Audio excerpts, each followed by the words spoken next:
Sen çalışırken ben çekeyim lan.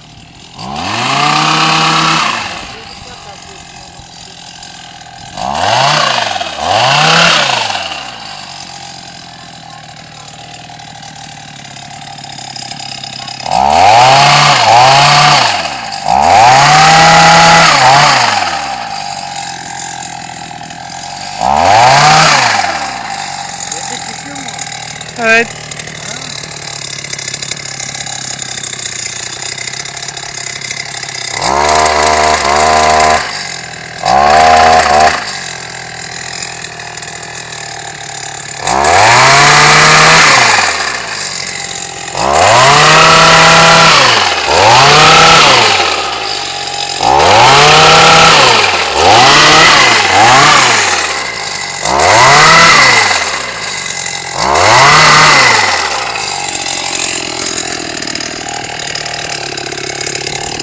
Haline bak dertli çal, kemancı başımın tacı.